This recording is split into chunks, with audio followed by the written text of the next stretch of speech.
Saying goodbye.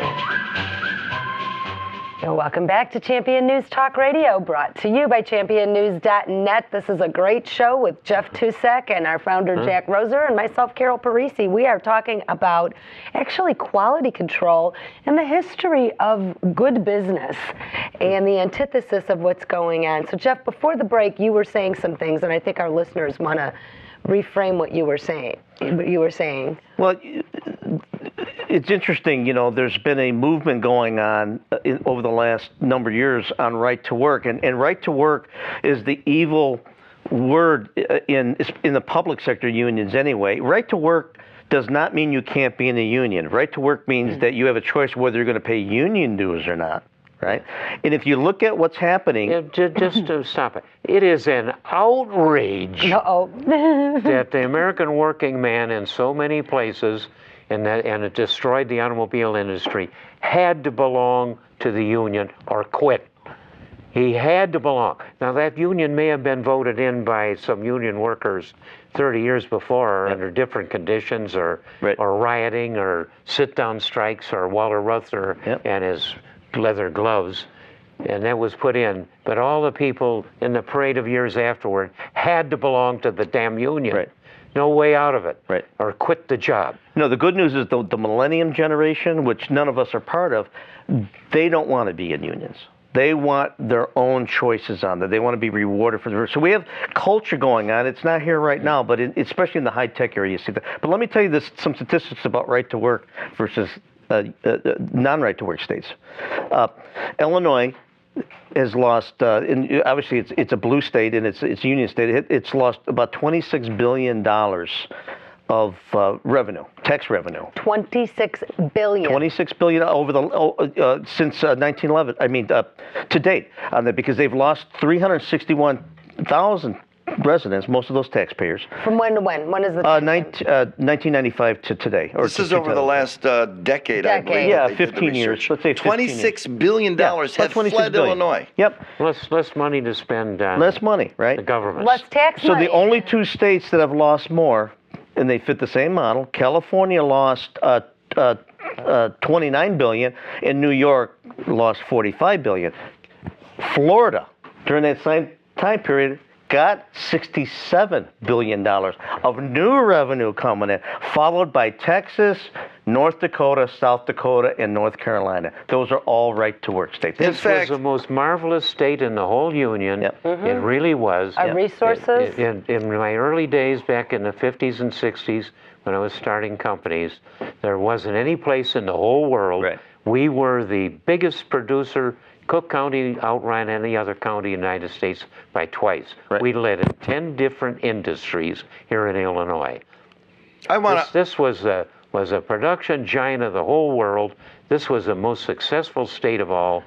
Companies and people did well, even during the Depression. Right. In the 1930s. We had resources here. Even then, the word was, if you can't get a job in Chicago, you can't get a job anywhere. But let me just tie into this. Look at it. Let me just tie into this point about why. So what did the Let's put a name to it. It's the stinking Democrats that went from the 10% off the top of the old days of the first Mayor Daley to the raping of everybody by his crazy son and Madigan. The Democrats have been vultures.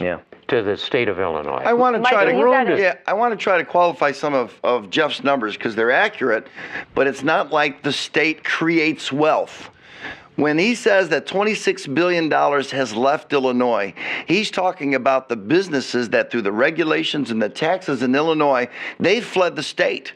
Following those businesses is all those people that had jobs, lost their jobs, and they're going elsewhere. So they're not paying any income tax. The corporations aren't paying any income tax. What happened in Chicago has happened throughout the state. We are going the way of Detroit. Replace this? Crony capitalism. So, and obviously I'm a big fan of the private sector, companies like Caterpillar and John Deere, but they get incentives. And I watched the same thing in Michigan. I lived near Flint, about 15 miles in it. And Flint was only propped up because the automakers would stay there because they'd go any place they want to go, right? Yeah. And so in order for the automakers to stay, or the suppliers, they had to give over and above tax breaks to those employers. So who does that hurt? That hurts the small companies when only the big companies get big that. whales are getting tax breaks. And Illinois is the poster child of that right now. I mean, Sears Roebuck just got a $12 million reduction in their real estate tax. Yeah. If I moved my business out of Crook County long ago because I don't get along good with Crook. Smart man. My big mouth gets me in trouble. But in Crook County, any businesses that has property is stuck with a big tax rate is 2.5 times as much for a company than it is for a home. Right. Despite that, the home thing has gone to the moon because the Democrats have raped away the money all over this Cook County. But it's worst of all by 2.5 times with a business that owns property. Right. This doesn't apply to stockbrokers living in a skyscraper downtown because they don't own property. Oh, you're talking about property tax. Property tax. If you're a business owner in Illinois, you pay 2.5 times more in property tax because businesses don't vote. He was talking Cook County. Cook County. And we haven't even begun to address the $200 billion that we owe. That we borrowed. How much? Say that number again. About $200 billion, according to the latest statistics I looked like, about what Illinois' pension debt really is, because it got recalibrated, don't forget, last year by Moody's. Moody's recalibrated all state debt to make it apples to apples with how private sector and looks we're at the their, worst. We're the worst in far. debt. We're the first. We lift We're everybody. worse than California? Yes. Yeah, we now own that. So basically, in order, not only do we have to incent companies unnaturally to keep them in Illinois, we borrowed all this money to keep the public unions happy, so they would vote us in We office. spent money just like Obama spent us to death. We're going to come right back. Stay with us. Don't go away. More to come.